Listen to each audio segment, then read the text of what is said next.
दोस्तों, मेरे हाथ में युवाल नोआ हरारी की पुस्तक सेपियंस है, मानव जाति का संक्षिप्त इतिहास। ये एक इजरायली प्रोफेसर ने लिखी है और बेहद शानदार पुस्तक है। इतिहास पर इतनी अच्छी पुस्तक बहुत ही कम लिखी गई है। ये पुस्तक कई मायनों में बहुत ही महत्वपूर्ण पुस्तक है। सबसे पहले बचपन में मैंने चिल्ड्रन नॉलेज बैंक पुस्तक पढ़ी थी और इस पुस्तक में बहुत छोटे छोटे बच्चों की जिज्ञासाएं पूरी की गई थी। जैसे इजिप्ट में मम्मी क्यों बनाते हैं, माउंट एवरेस्ट की कहानी और इसी तरीके के इतिहास के छोटे छोटे किस्से। पर पहली बार ये पुस्तक एक ऐसी पुस्तक है जिसने इतिहास को समझने की शक्ति हमें प्रदान की है। पहली बार एक ऐसी पुस्तक मेरे हाथों में आई है जिसने मुझे पहली बार अपने अस्तित्व के प्रति और सेपियंस के या मनुष्यों के अस्तित्व के प्रति कुछ बुनियादी सवाल मेरे मन में खड़े किए और उनके उत्तर देने की भी कोशिश की है। जैसे मैं आपको एक उदाहरण देना चाहूँगा कि इसमें बताया गया है कि किस प्रकार से मनुष्य जो आज जिस स्थिति में पहुंचा है वो एक सतत विकास का, एक क्रमिक विकास का परिणाम है, लेकिन हम इसको विकास नहीं कह सकते। जैसे कि इस पुस्तक में कहा गया है कि जो आदि मानव था, जो लगातार शिकार करता था या कंदमूल खाता था या फलों के ऊपर निर्भर करता था, उसकी लाइफ स्टाइल बड़ी बेहतरीन लाइफ स्टाइल थी। जैसे मान लीजिए वो एक सुहानी सुबह सोकर उठे और वो सुबह सुबह चाय पीने की बजाय, जैसे हम रोज़ सुबह चाय पीते हैं, एक ही जैसा पेय पदार्थ और एक ही तरीके का अखबार जिसमें एक ही तरीके की खबरें होती है, शेयर बाजार के उतार चढ़ाव से संबंधित खबरें, इजराइल फिलिस्तीन के संघर्ष से संबंधित खबरें या एक वायरस के फैलने से संबंधित खबरें। लेकिन आप सोचिए, जब एक आदि मानव सुबह उठता होगा तो उसके हाथों में चाय की प्याली नहीं होती होगी, उसे अपने सुबह के नाश्ते का इंतजाम करना होता होगा और वो अपने समीप के किसी पेड़ में जाता होगा, पेड़ में चढ़ता होगा, कुछ फल खाता होगा और उसके बाद वो निकल जाता होगा कंद मूलों की तलाश में और दोपहर के भोजन की तलाश में, हो सकता है किसी खरगोश का शिकार करता हो, और फिर शाम को नाश्ते का वक्त हो जाता होगा और नाश्ते में वो गाजर या मूली या इस तरीके से कंदमूल खाता होगा और शाम को वो आग में अपना सुबह का भुना हुआ जो खरगोश है उसका शिकार खाता होगा। दिन भर की लाइफ स्टाइल में उसका 15 से 20 किलोमीटर या 40 किलोमीटर तक भी वो सफ़र तय करता होगा और ये एक बड़ा दिलचस्प जीवन होता होगा जिसमें बोर्डम की या बोरियत की कोई गुंजाइश नहीं होती होगी और अलग अलग तरीके के प्रोटीन और विटामिन खाकर वो समृद्ध होता होगा।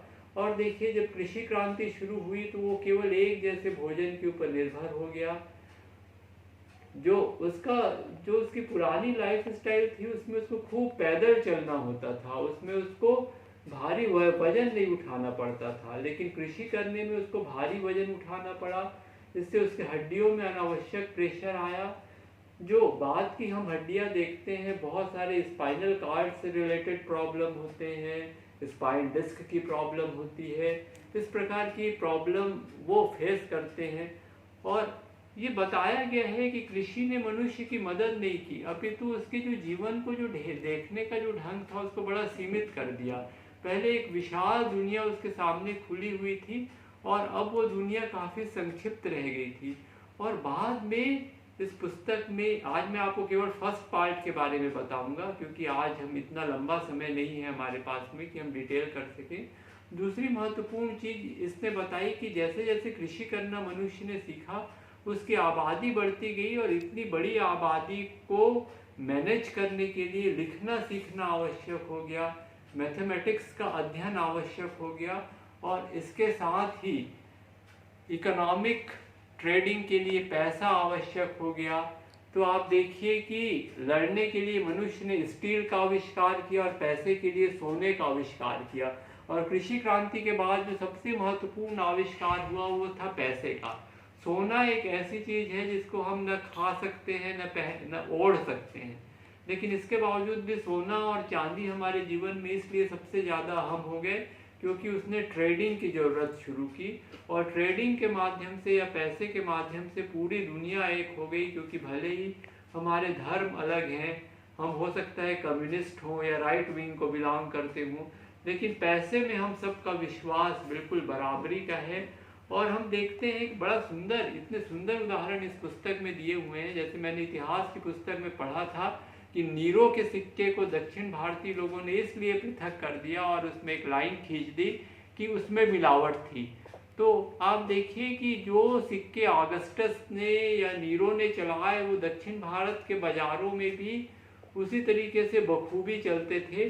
तो एक तरीके से जो ग्लोबलाइजेशन की जो शुरुआत हुई, जो ट्रेडिंग की शुरुआत हुई, जो आरंभिक दौर में जो विधि संहिताएं बनाई, जो हम्मुराबी ने जो एक विधि का कोड तैयार किया, इतनी सुंदर पुस्तक, गणित की जो संक्रियाएं शुरू की, आरंभिक तौर पे जो मैथमेटिक्स रहा होगा या शुरुआती तौर का जो लेखन रहा होगा। और एक बहुत सुंदर चीज़ से मैं अपनी बात ख़त्म करूँगा, इसमें एक बहुत अद्भुत बात ये हुई है कि प्रिंटिंग प्रेस के जन्म को, जब प्रिंटिंग प्रेस का जन्म हुआ, जब किताबें जो है लिखी छपने लगी, तब लोगों ने समझा कि इससे अंधविश्वास दूर हो जाएंगे क्योंकि लिखित चीज़ दुनिया भर में फैल जाएगी। लेकिन हुआ नहीं ऐसा।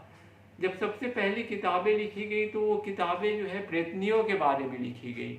तो लोगों ने जो है महिलाओं को जो है चुड़ैल करके मारना शुरू कर दिया। उसी प्रकार से इंटरनेट क्रांति के बारे में कहा गया कि जब इंटरनेट क्रांति होगी तो सभी के पास ज्ञान बराबरी से फैल जाएगा। लेकिन इसका एक दुष्प्रभाव भी हुआ कि निगेटिव ज्ञान भी तेजी से फैल गया, जिसको हम आज व्हाट्सएप यूनिवर्सिटी कहते हैं, कि लोगों को भेद करना मुश्किल हो गया कि ये सही कहा गया है या गलत कहा गया है। तो जब सूचनाओं का प्रसार होता है तो निगेटिव सूचनाएं भी उसी तेजी से फैलती हैं। इस तरह से हमारी साइकोलॉजी की जो छोटी छोटी चीज़ें हैं, और जिस तरीके से एक सेपियंस, एक सामान्य मनुष्य जो सभी पहले एक सामान्य जानवर था और सभी जानवरों के बराबर था, आज खाद्य श्रृंखला में शीर्ष में पहुंच गया।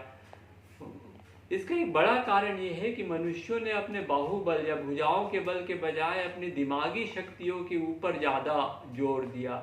और यही एक वजह है कि एक बहुत पतला दुबला डॉन भी जो है एक बहुत बड़े कबीले को के ऊपर राज कर सकता है, क्योंकि मनुष्यों की दुनिया में बुद्धि बल का बहुत अहम योगदान है।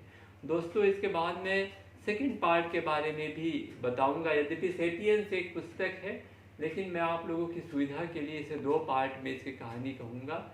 आपका और स्वस्ति शर्मा जो ये वीडियो बना रही हैं, उनका बहुत धन्यवाद, जिन्होंने मुझे इतना समय दिया। Thank you so much.